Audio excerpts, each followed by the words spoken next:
వారు సిలువలో మరణించారు.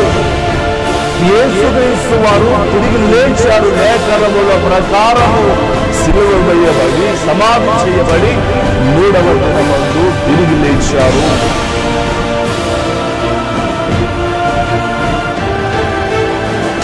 ఈ రోజు నువ్వు దీవించబడడానికి, ఒక స్థితిలో ఉండడానికి, ఈ రోజు నువ్వు క్షమించబడడానికి, ఈ రోజు ఒక ఉన్నతమైన స్థితిలో ఉండడానికి కారకుడు సజీవుడైన క్రీస్తే.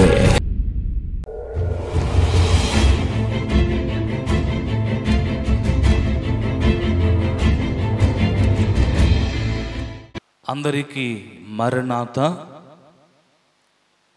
దయచేసి ఈ కార్యక్రమాన్ని ప్రార్థన చేసుకొని ప్రారంభించుకుందాము. దయచేసి గమనించాలని తెలియజేస్తూ ఉన్నాను. దయచేసి ప్రార్థన. మహోన్నతమైన తండ్రి, యేసు నామములో నీ కృపను చూపింపచేయండి, దీవించండి. అత్యంత కృప కలిగిన మహోన్నతమైన దేవా, యేసుక్రీస్తు ప్రత్యక్షత ఈ టీవీ కార్యక్రమము ద్వారా ఎంతమంది అయితే నాయనా ఈ వాక్యాన్ని వింటున్నారో దేవా, వారందరినీ బలపరచండి, ఆశీర్వదించండి.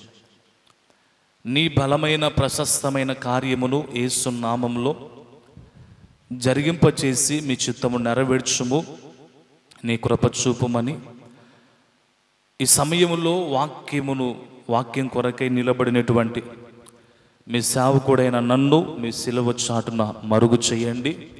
మీరు మాట్లాడు. మరి నైనా లక్షలాది మంది ప్రజలు ఈ కార్యక్రమాన్ని వీక్షిస్తూ వారు ఆత్మీయంగా బలపరచబడుటకు అతి వాక్యాన్ని మీ దాసుని నోటి నుండి మీరు మాట్లాడుమని సహాయాన్ని చేయమని యేసు నామములో వేడుకొనుచున్నాను పరమ తండ్రి. ఆమేన్, ఆమేన్, ఆమేన్. క్రీస్తు ప్రభునందు ప్రియులారా, యేసుక్రీస్తు ప్రత్యక్షత ఈ కార్యక్రమాలను వీక్షించుచున్న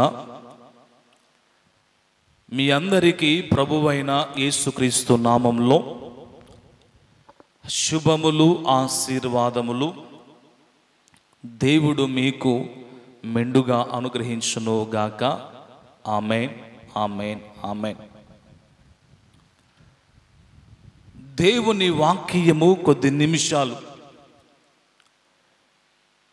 ఈ కార్యక్రమాన్ని చూస్తున్న వారు వినాలని నేను ప్రభు పేరట మీ అందరికీ కూడా తెలియచేస్తూ ఉన్నాను. ఈ లోకములో జీవించుచున్న మానవునికి దేవుడు చాలా అవసరమై ఉన్నాడు. జీవించుచున్న మనము ఎలా జీవించాలో నేర్పించేది దేవుని వాక్యం. మాట్లాడుచున్న మనము ఎలా మాట్లాడాలో నేర్పించేది దేవుని వాక్యం. విశ్వాసిగా ఉన్న నీవు ఇంకా ఎలా బలపరచబడాలో నేర్పించేది దేవుని వాక్యం. ఈ రోజుల్లో అనేక మంది క్రీస్తు ప్రభువారిని నమ్ముకున్నారు. నమ్ముకున్న వారు ఎలా జీవించాలో, ఏ విధంగా ఉండాలో, వారి జీవితంలో ఏ విధంగా ప్రవర్తించాలో ఈ విషయాన్ని జాగ్రత్తగా మీరందరూ కూడా నేర్చుకోవాలని ప్రభు పేరట తెలియచేస్తున్నాను. అయితే క్రీస్తును నమ్మాము అని చెప్పుకుంటున్న వారు, మేము ఎన్నో సంవత్సరాలుగా క్రీస్తు ప్రభువారిని నమ్మాము అని చెప్పుకుంటున్నవారు మనం చాలామందిని మనం చూస్తున్నాం. ప్రియులారా, మరి యేసుక్రీస్తుని నమ్ముకున్న మనము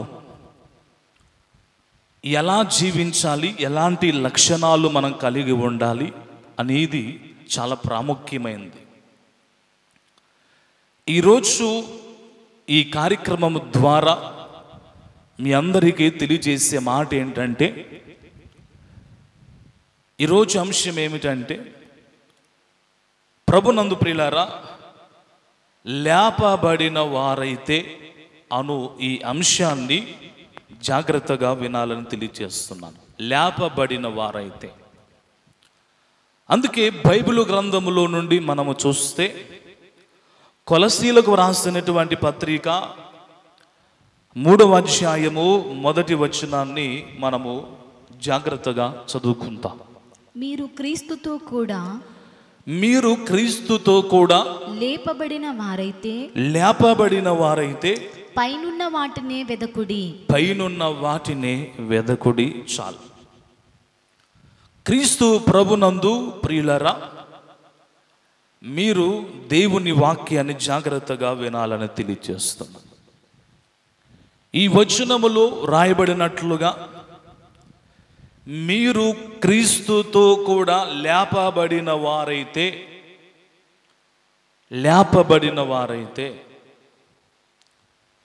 అందుకే క్రీస్తు ప్రభువారు ఆయన 3.5 సంవత్సరము సేవ చేసి ఈ లోకములో మనందరి కొరకు యేసుక్రీస్తు వారు రక్తాన్ని చిందించి, ఈ లోకములో యేసుక్రీస్తు వారు మన కొరకు సమాధి చేయబడి, ఈ ఎఫెసీయులకు రాసినటువంటి పత్రిక 2వ అధ్యాయములో 1వ వచనములో రాయబడినట్లుగా, ఎఫెసీయులకు రాసినటువంటి పత్రిక 2వ అధ్యాయము 1వ వచనములో రాయబడినట్లుగా, మీ అపరాధముల చేతను పాపముల చేతను మీరు చచ్చిన వారై ఉండగా ఆయన మిమ్మును క్రీస్తుతో కూడా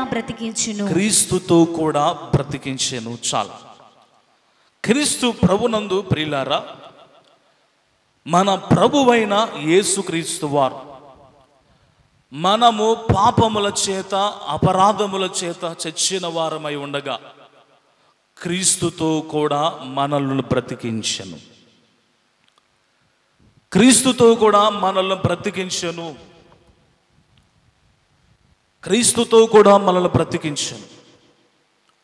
అయితే యేసు రక్తము ద్వారా కడగబడిన మనం, ఇదిగో యేసుక్రీస్తు వారిని మనము నమ్మి ఆ రక్తము ద్వారా శుద్ధి చెయ్యబడి, ఆ రక్తములో కడగబడి, యేసుక్రీస్తు వారు సమాధిని గెలిచి ఎలాగైతే లేచారో మనము కూడా పాపములతో అపరాధములతో మనము చచ్చిన వారమై ఉండగా యేసుక్రీస్తు వారు మనలను ఏమి చేశారు అనంటే బ్రతికించారు, లేపారు. అందుకే కొలసీలకు రాసినటువంటి పత్రిక 3వ అధ్యాయాన్ని మనం ధ్యానిస్తున్నాము. దయచేసి గమనించాలని తెలియజేస్తున్నాం. లేపబడిన వారైతే ఏం చేయాలో ఆ వచనంలో రాయబడింది కదా, బాగా చూడండి. మీరు క్రీస్తుతో కూడా లేపబడిన వారైతే పైనున్న వాటినే వెదకుడి అని రాయబడడం జరిగింది. లేపబడిన వారు చేయవలసిన పని ఏంటంటే, వారు మొట్టమొదటిగా వారు ఏం చేయాలంటే పైనున్న వాటి మీదనే మనస్సు కలిగి ఉండాలి. పైనున్న వాటినే వారు వెతకాలి. ఆ వచనం చదవండి. పైనున్న వాటినే గాని భూ సంబంధమైన వాటి మీద మనసు పెట్టుకొనకుడి గాని ఏలయనగా మీరు మృతి పొందితిరి, మీ జీవము క్రీస్తుతో కూడా దేవుని యందు దాచబడి ఉన్నది. చాలా. క్రీస్తు ప్రభునందు ప్రియులారా, మీరు పైన ఉన్న వాటినే చూడాలని వాక్యం చెబుతుంది. పైన ఏముంది అనంటే చూడండి, మనం 1వ వచనములో చూస్తే అక్కడ క్రీస్తు దేవుని కుడి పార్శ్వమున కూర్చొని ఉన్నాడు. అంటే పైనున్న వాటిని చూడాలి అంటే పైన ఏముంది? పైన చూడడానికి ఏముంది? ఇదిగో పైన పరలోకముంది.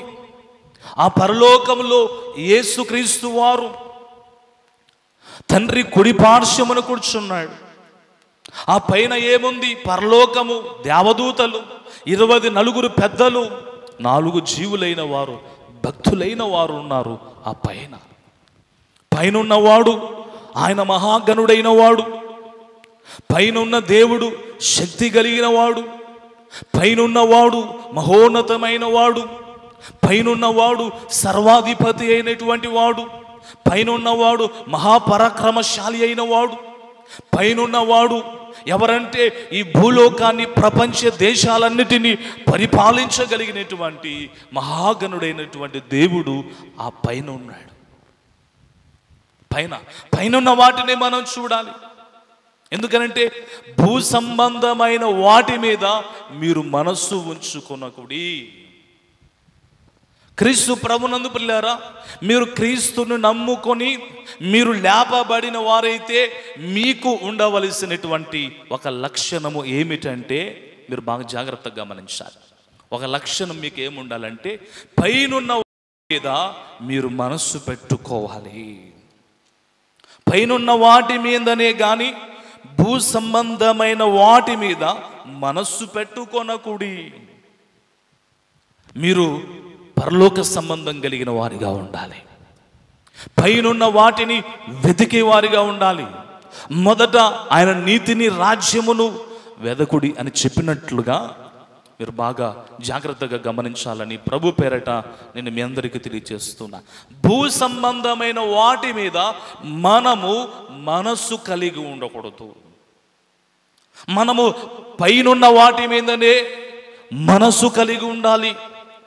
పైనున్న వాటి మీదనే మన మనస్సు కలిగిన వారిగా ఉండాలి.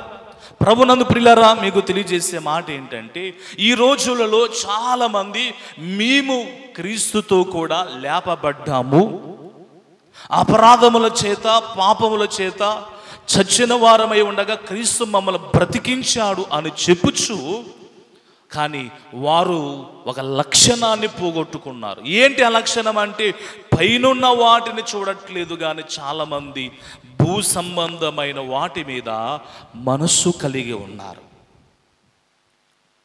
ఎందుకనంటే పైన ఏముందంటే, క్రీస్తుతో కూడా మన జీవము దాచబడి ఉన్నది. అక్కడ మనము క్రీస్తుతో కూడా యుగ యుగాలు దేవునితో మనం రాజ్యాన్ని పరిపాలించాలి. క్రీస్తుతో కూడా యుగ యుగాలు మనం జీవించాలి. ఎందుకనంటే పైన సింహాసనం ఉంది, న్యాయాధిపతి అయిన దేవుడు ఉన్నాడు పైన. కానీ మనము ఏం చేయాలంటే పైనున్న వాటి మీదనే మనము మనసు కలిగిన వారిగా ఉండాలి. పై వాటిని మనం ఎప్పుడు చూడాలి. ఎందుకనంటే పైన మన కొరకు దాచబడినటువంటి పరలోకం మనకు అక్కడ ఉంది. అయితే భూ సంబంధమైన వాటి మీద మీరు మనస్సు కలిగి ఉండకుడి. భూ సంబంధమైన వాటి మీద మీరు మనస్సు కలిగి ఉండకుడి అని బైబిల్ గ్రంథములో వ్రాయబడినట్లుగా. అయితే భూలోకములో ఏముంది? మరి మీరు భూ సంబంధమైన వాటి మీద చెప్పినట్లుగా భూ సంబంధమైన వాటి మీద మనసు పెట్టుకొనకుడి అని రాయబడడం జరిగింది. అంటే భూమి మీద ఏముంది? రక్త సంబంధం ఉంది, బంధువులు ఉన్నారు, స్నేహితులు ఉన్నారు. భూలోకంలో ఏముంది? అన్న చెల్లెలు ఉన్నారు, తల్లిదండ్రులు ఉన్నారు, లోకముంది, పాపముంది, శాపముంది. బైబిల్లో రాయబడినట్లుగా ఈ లోకములో ఉన్నదంతయు కేవలము శరీరాశ, నేత్రాశ, జీవపు డంబము అని రాయబడినట్లుగా ఈరోజు ఈ వాక్యాన్ని వింటున్న వారులారా, భూ సంబంధమైన వాటి మీద మీరు మనస్సు కలిగి ఉండకుడి. భూలోకములో రకరకాలైనటువంటి పరిస్థితులు ఉంటాయి. భూలోకములో పాపము, శాపము, మరణము, దొంగతనము, వ్యభిచారము, అబద్ధము, నరహత్య, మోసము, నామకార్థత, భక్తిహీనత, తిరుగుబాటు ఈ భూలోకములో ఉంటుంది. అందుకే ఈ భూలోకములో ధనము, శరీరాశ, నేత్రాశ, జీవపుటంబము ఈ భూలోకంలో ఉంటాయి. ఇవన్నీ భూలోకంలో ఉంటాయి. కానీ భూ సంబంధమైనటువంటి మనస్సు మనం కలిగి ఉండకూడదు. పరసంబంధమైనటువంటి మనస్సును మనము కలిగి ఉండాలి. జాగ్రత్తగా అర్థము చేసుకోవాలి. ఎందుకనంటే చాలామంది క్రీస్తును నమ్ముతూ భూ సంబంధమైన వారిగా ఉన్నారు. భూ సంబంధమైన వాటి మీద మనస్సు కలిగి ఉన్నారు. ఒకరోజు ఒక వ్యక్తి అంటున్నాడు, అయ్యా నేను బ్రతకాలి, ఈ భూలోకంలో నా ఆస్తిని నేను కాపాడుకోవాలి, నా పిల్లల్ని కాపాడుకోవాలి, నా కుటుంబాన్ని కాపాడుకోవాలి, నేను బ్రతకాలి, నేను బ్రతికేటట్లుగా ప్రార్థన చేయమని దైవ సేవకుని అడుగుతున్నాడంట. ఎందుకయ్యా, ఎందుకు నువ్వు అంతగా ప్రయాసపడుతున్నావు, ఎందుకు బాధపడుతున్నావంటే, నేను భూలోకంలో ఇంకా నేను జీవించాలి, ఇంకా నా పిల్లల్ని చూడాలి, ఇంకా ఈ లోకంలో ఎంజాయ్ చేయాలి, నేను ఇంకా బాగా జీవించాలని చెప్తున్నాడంట ఆ పాస్టర్ గారితో. అంటే క్రీస్తును నమ్ముకున్నటువంటి వ్యక్తి ఇంకా చూడండి, లోక సంబంధమైనటువంటి ధనాశతో మనిషి కలిగి ఉన్నాడు. భూ సంబంధమైన వాటి మీద మనిషి తను మనసు కలిగి ఉన్నాడు. ఎందుకనంటే ఈ రోజుల్లో చాలామంది భూ సంబంధమైన వాటిగా తన ఉద్యోగమే చాలా ప్రాముఖ్యం అనుకుంటాడు, తన వ్యాపారమే గొప్ప, తన పిల్లలే గొప్ప, భార్యే గొప్ప, ఊరే గొప్ప,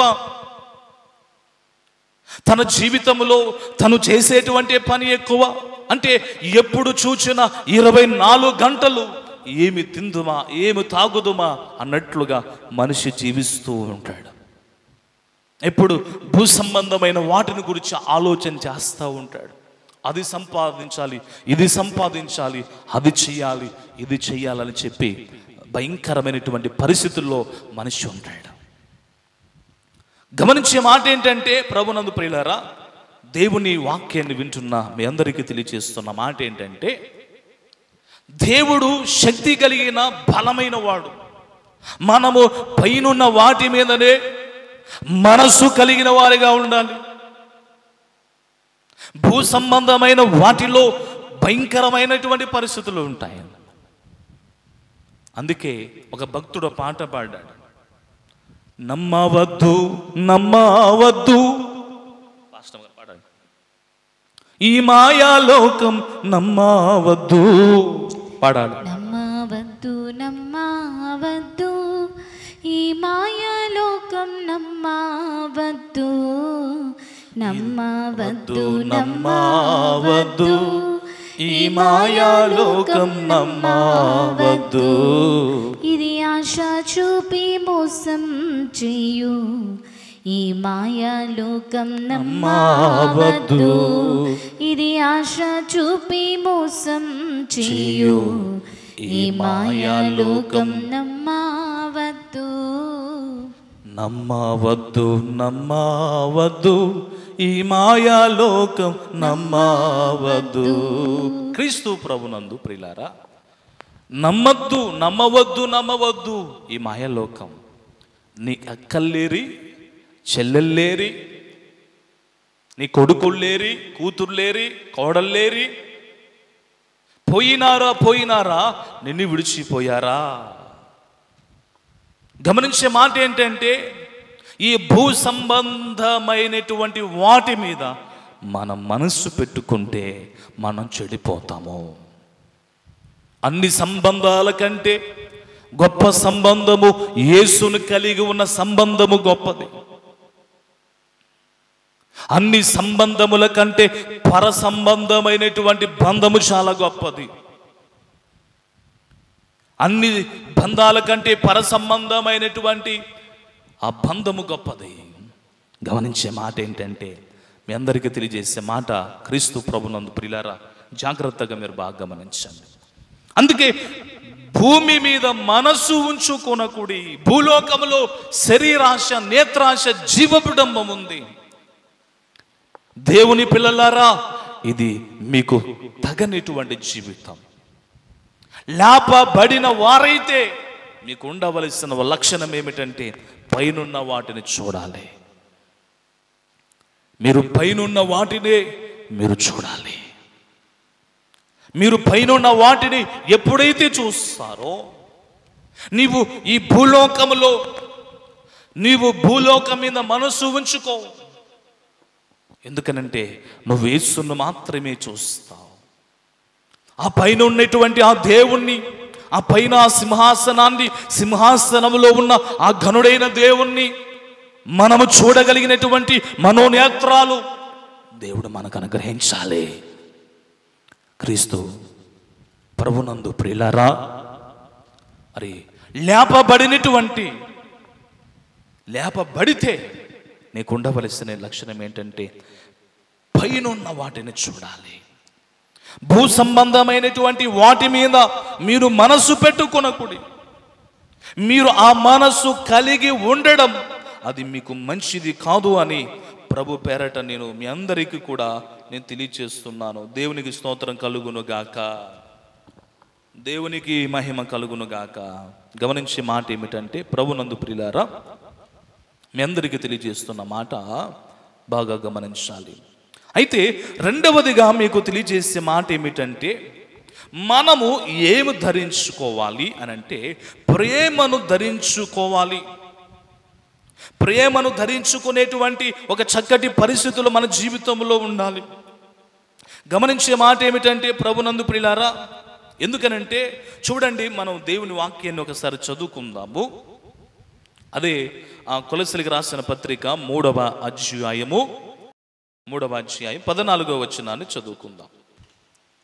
వీటన్నిటిపైన పరిపూర్ణతకు అనుసంబంధమైన ప్రేమను ధరించుకొనుడి. చాలు.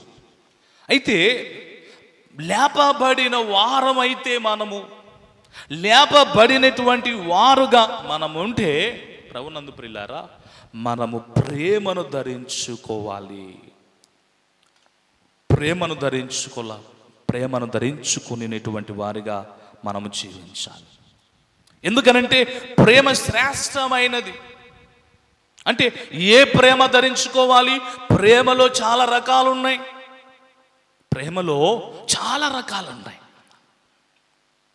లోక సంబంధమైన ప్రేమ ఉంది, దైవ సంబంధమైన ప్రేమ, మోసము చేసే ప్రేమ, ఆశ చూపించే ప్రేమ.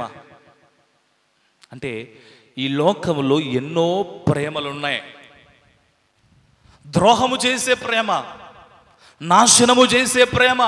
కానీ మనము కలిగి ఉండవలసినటువంటి ఒక చక్కటి ప్రేమ ఏంటంటే, ఈ వాక్యములు చెప్పినట్లుగా ప్రభునందు ప్రియులారా, వీటన్నిటికీ పైన పరిపూర్ణతకు అనుబంధమైన ప్రేమను ధరించుకొనుడి. ప్రేమను మనం ధరించుకోవాలి. గమనించే మాట ఏంటంటే, ప్రేమ, ఏ ప్రేమ, ఎవరి ప్రేమ ధరించుకోవాలి?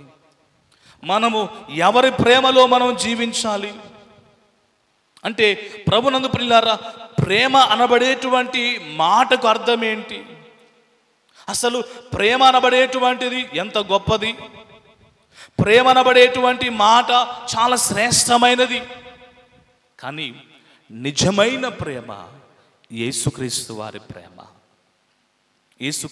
ప్రేమ. ఎందుకనంటే పరిపూర్ణత బంధమైనటువంటి ప్రేమను ధరించుకోవాలి.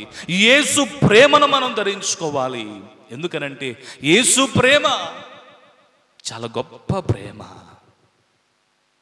ఎందుకు తెలుసా? యేసుక్రీస్తు వారు మనము పాపముతో ఉన్నప్పుడు మనల్ని ప్రేమించినటువంటి ప్రేమ.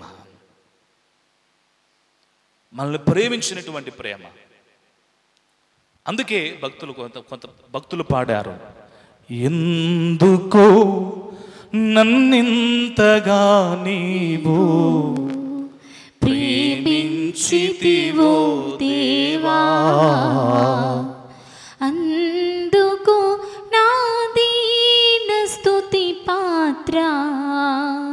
హల్లెలూయా యేసయ్యా, హల్లెలూయా యేసయ్యా.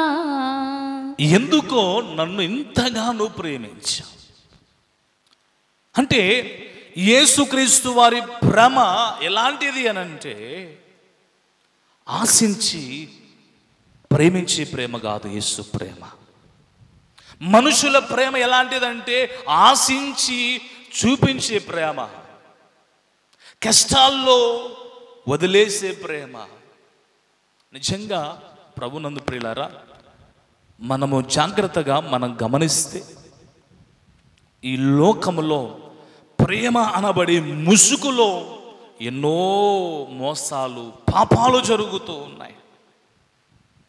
ఎంతో భయంకరమైనటువంటి పరిస్థితులు జరుగుతున్నాయి.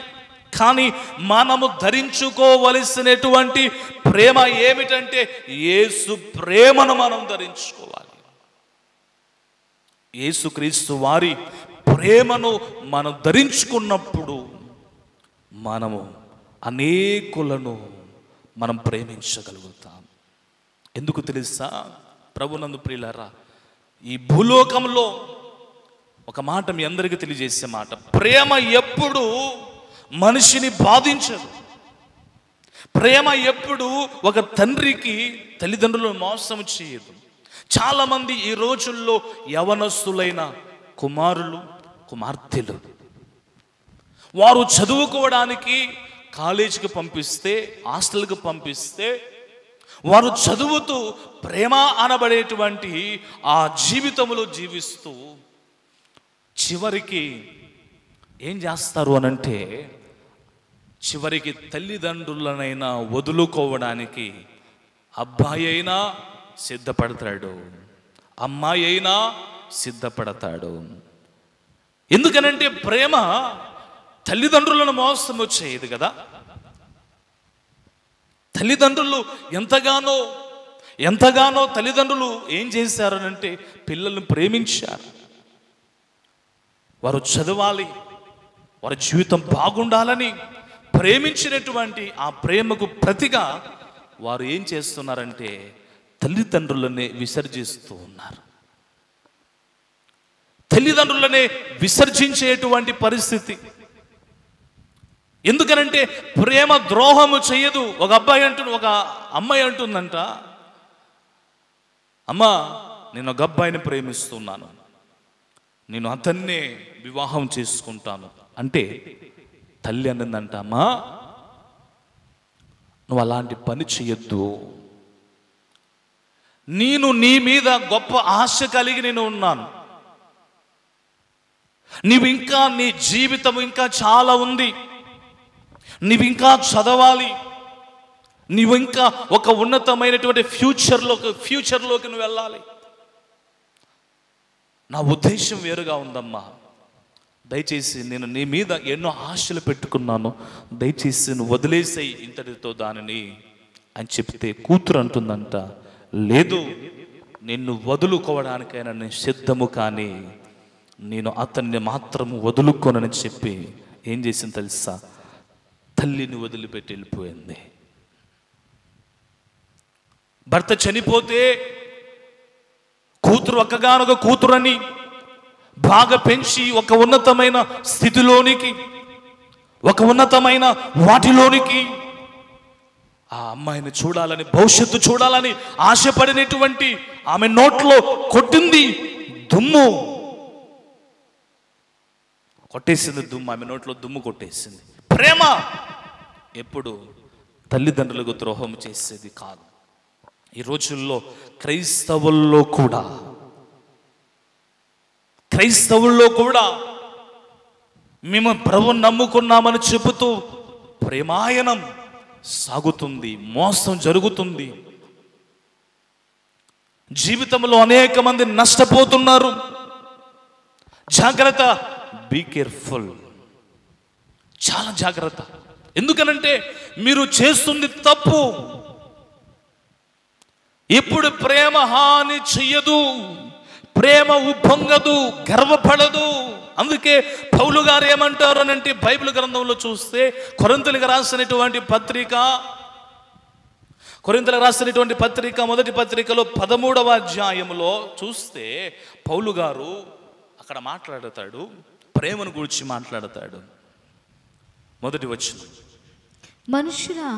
మనుషుల భాషలతోను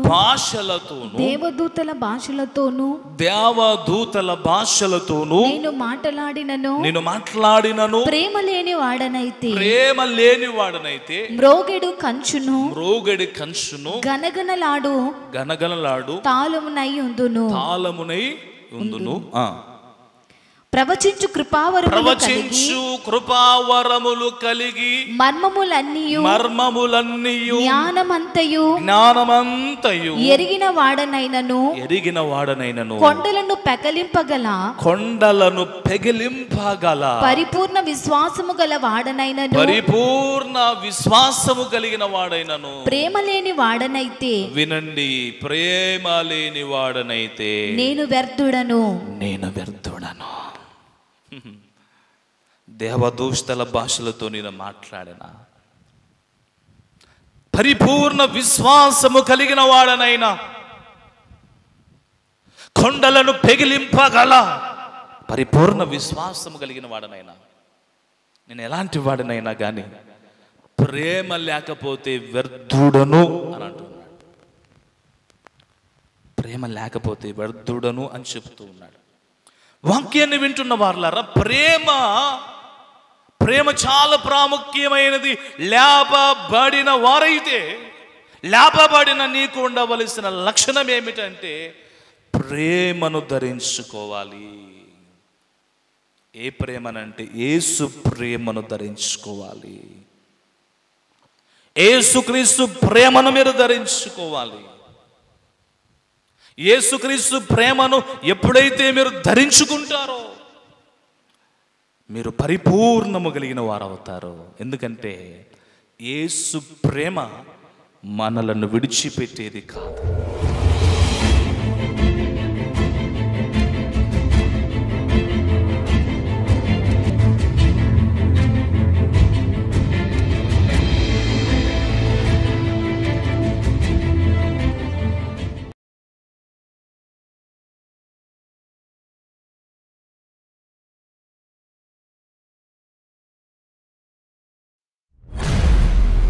Audio Jungle.